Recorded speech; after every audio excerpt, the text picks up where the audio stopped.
हम हैं गांव राव में। राव गुमथला के पास, गुमथला एक ऐतिहासिक गांव बताया जाता है। गुमथला के पास ही राव है और जिस दोनों को मिला करके गुमथला राव बनता है। हम जानना चाहेंगे, हमारे साथ एडवोकेट वरयाम सिंह जी हैं। हम जानना चाहेंगे राव के बारे में, राव की जो या गुमथला राव के बारे में भी, ऐतिहासिक पृष्ठभूमि के बारे में कुछ आप बता पाएँ। नहीं तो राव में क्या कितनी आबादी है, किस तरीके का, क्या ऐतिहासिक पृष्ठभूमि कोई, यदि आप उस पर प्रकाश डाल पाएँ। देखिएगा, राव एक छोटा सा गांव है जी, और मैं तो ये कहूँगा, मुझे लगता है शायद हरियाणा का सबसे छोटा गांव ही नो ये।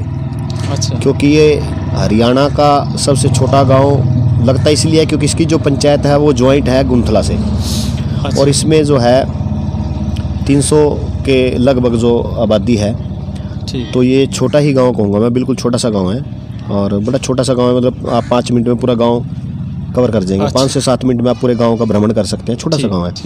और इस गांव की खासियत ये है कि हमारा जो शहीदों का ये स्मारक इनकलाब मंदिर है, इसकी जो दीवार है उससे परली तरफ इंद्री विधानसभा है, करनाल का क्षेत्र शुरू है और उसके बिल्कुल इस साइड यमुनानगर की रादौर विधानसभा है। इसके जस्ट पीछे कुरुक्षेत्र की अपनी विधानसभा लाडवा पड़ती है। अच्छा। और थोड़ा सा 10 किले की दूरी पे यमुना का क्षेत्र आने के बाद यूपी उत्तर प्रदेश है। मतलब मंदिर का जो पॉइंट्स है, मंदिर जिस पॉइंट्स पे है वो 4 अलग अलग जो दिशाएं होती हैं वो अलग अलग ही जिलों की हैं और एक तरफ तो प्रदेश ही चेंज हो जाता है। और ज़्यादा तो इस गांव का मैं नहीं जानता क्योंकि मैं भी जब मेरा जीवन रहा 2000 से तो मैं प्रॉपर यहाँ आता जाता हूँ। अन्यथा उससे पहले तो अपने एजुकेशन के सिस्टम में ज़्यादातर बाहर ही मेरा जीवन व्यतीत हुआ। और कुल मिला के है कि आज तक तो इस गांव का इतिहास रहा हो या ना रहा हो, पर आज आप वर्ल्ड फेमस जो चीज़ है गूगल, अगर आप गूगल पे इनकलाब मंदिर लिखें तो आपको राव ही गाँव नज़र आएगा। एक मतलब इस गांव की ये एक विशेषता लगा लो, इतिहास लगा लो कि आने वाले समय में जो बच्चे इतिहास पढ़ा करेंगे तो अब ये वंचित नहीं रहेगा।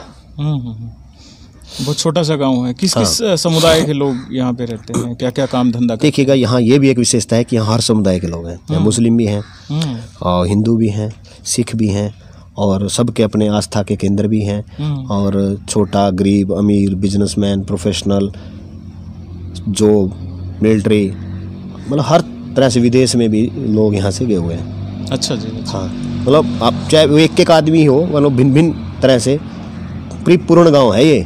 मतलब ऐसा नहीं है और बहुत अच्छे से प्यार से रहते हैं लोग।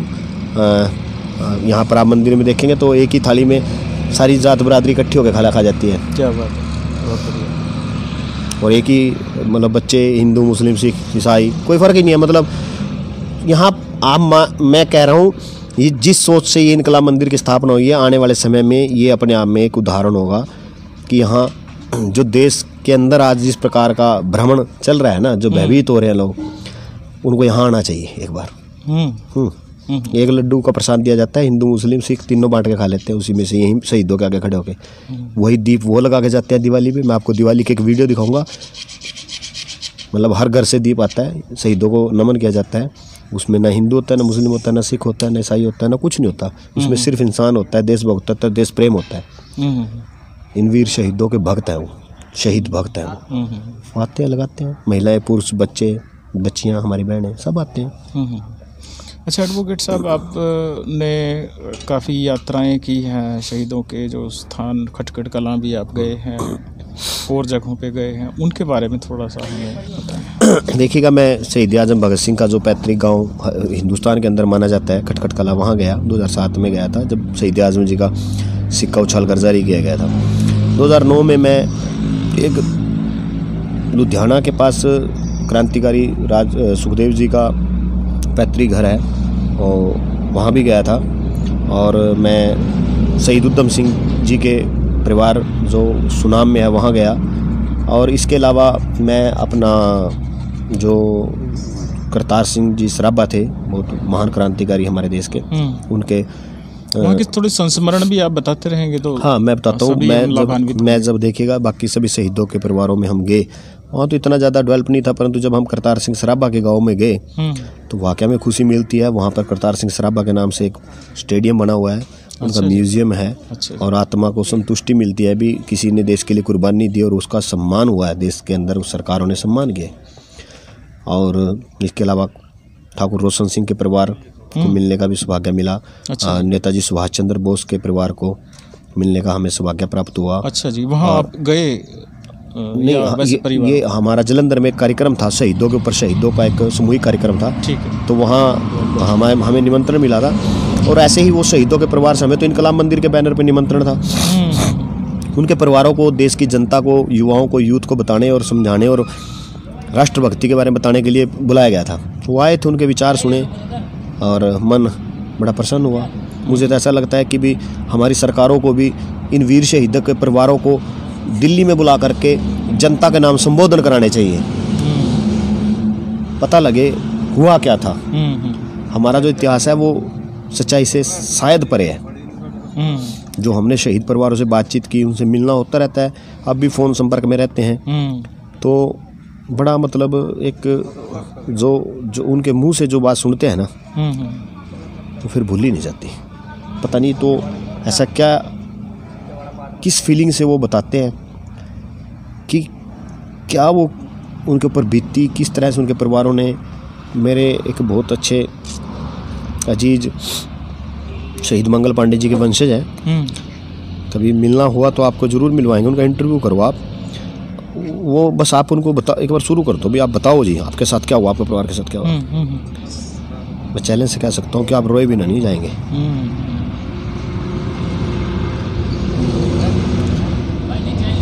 तो चाह के भी राष्ट्र के साथ आप गद्दारी नहीं कर सकोगे अगर इन वीरों के परिवारों को सुनोगे, इनकी भावनाओं को समझोगे, उनकी कुर्बानी, त्याग और बलिदान की जो रियल स्टोरी है, मैनिपुलेटेड नहीं। मैनिपुलेटेड तो फिल्मों में देखिएगा, फिल्मों में ऐसे लगता है जैसे क्रांतिकारी तो बहुत बड़े तो अंग्रेज इनसे ऐसे थे वैसे थे, नहीं, बहुत अत्याचार किए अंग्रेजों ने। एक जुल्म का जो अंत है ना, जब हथियार उठता है तो जुल्म के अंत पे एक भगत सिंह ने ऐसे कर दिया, राजगुरु जी ने ऐसे करा, उधम सिंह जी ने ऐसे करा, नहीं, हथियार जब उठता है तो जुल्म का अंत होता है। उन पे कितना जुल्म हुआ होगा वो भी आप रियलिटी में दिखाओ ना। एक छोटा सा 5 मिनट का सीन पूरी 3 घंटे की फिल्म में आप 5 मिनट का अत्याचार दिखा करके सीमित करते हो। अरे 2.5 घंटे का क्या टॉर्चर दिखा दो ना, आप 2.5 घंटे का टॉर्चर दिखा दो। सेंसर बोर्ड बैठा है, कटिंग कैंची चलाता है वहाँ पे, नहीं दिखाना है, क्यों? मैं पूछना चाहता हूँ क्यों नहीं दिखाते तुम?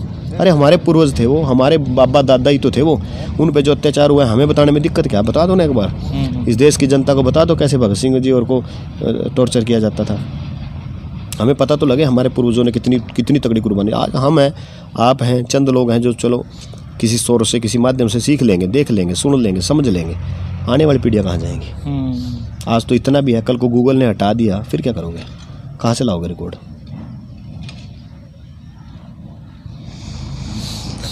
रतन जी, क्या इस गांव के बारे में थोड़ी जानकारी और इस स्कूल के बारे में थोड़ी जानकारी आप साझा कर दें? सर, गांव जैसे एडवोकेट ब्रह्म सिंह ने बताया है, गांव बहुत छोटा सा है, जनसंख्या बहुत कम है यहाँ, परिवार बड़े पढ़े लिखे हैं, फैमिली प्लानिंग बड़ी ज़बरदस्त है यहाँ से। 2 बच्चों से ज़्यादा किसी के पास बच्चे नहीं आए हैं। अच्छी शिक्षा देते हैं, बच्चों का ध्यान रखते हैं, बड़ा प्रेम भाव से रहते हैं सभी लोग यहाँ। किसी प्रकार का कोई द्वेष भावना, जात पात ऐसा कुछ नहीं है यहाँ। बड़ा अच्छा माहौल है यहाँ से। बहुत बहुत शुक्रिया आप दोनों साथियों का। आपने बहुत, वर्याम जी, बहुत ही इस पूरे जो संस्थान एक तरीके का आपने डेवलप किया है, एक नए तरीके का देश का स्थान इनकलाब मंदिर, उसके बारे में आपने जानकारी दी और बहुत सारी बातें बताई। और रतन कश्यप जी, बहुत बहुत शुक्रिया आपका भी, बहुत बहुत।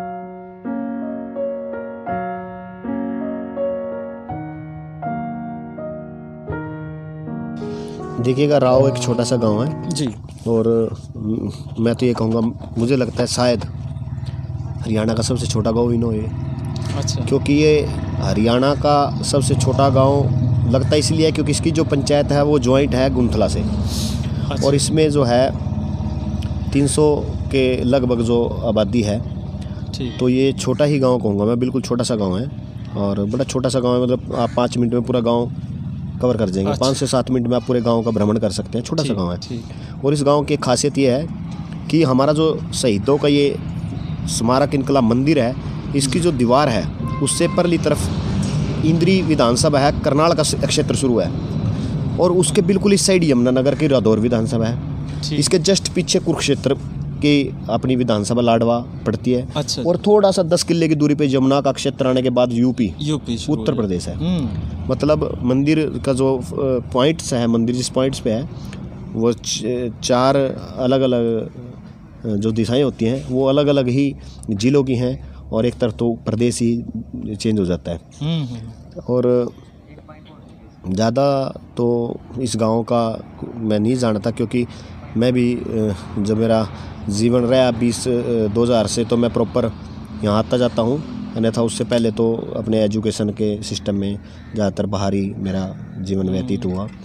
और कुल मिला के है कि आज तक तो इस गांव का इतिहास रहा हो या ना रहा हो, पर आज आप वर्ल्ड फेमस जो चीज़ है गूगल, अगर आप गूगल पे इनकलाब मंदिर लिखें तो आपको राहुई गांव नज़र आएगा।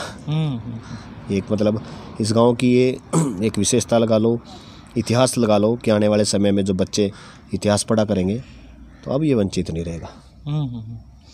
बहुत छोटा सा गांव है। किस किस समुदाय के लोग यहाँ पे रहते हैं, क्या क्या काम धंधा? देखिएगा, यहाँ ये भी एक विशेषता है कि यहाँ हर समुदाय के लोग हैं। यहाँ मुस्लिम भी हैं और हिंदू भी हैं, सिख भी हैं, और सबके अपने आस्था के केंद्र भी हैं। और छोटा, गरीब, अमीर, बिजनेसमैन, प्रोफेशनल, जो मिलिट्री, मतलब हर तरह से विदेश में भी लोग यहाँ से गए हुए हैं। अच्छा जी। हाँ, मतलब आप चाहे वो एक आदमी हो, मतलब भिन्न भिन्न तरह से पूर्ण गांव है ये। मतलब ऐसा नहीं है, और बहुत अच्छे से प्यार से रहते हैं लोग। यहाँ पर आप मंदिर में देखेंगे तो एक ही थाली में सारी जात बरादरी इकट्ठी होकर खाना खा जाती है। क्या बात है, बहुत बढ़िया। और एक ही मतलब बच्चे हिंदू, मुस्लिम, सिख, ईसाई, कोई फ़र्क ही नहीं है। मतलब यहाँ मैं कह रहा हूँ, ये जिस सोच से ये इनकलाब मंदिर की स्थापना हुई है, आने वाले समय में ये अपने आप में एक उदाहरण होगा कि यहाँ जो देश के अंदर आज जिस प्रकार का भ्रमण चल रहा है ना, जो भयभीत हो रहे हैं लोग, उनको यहाँ आना चाहिए एक बार।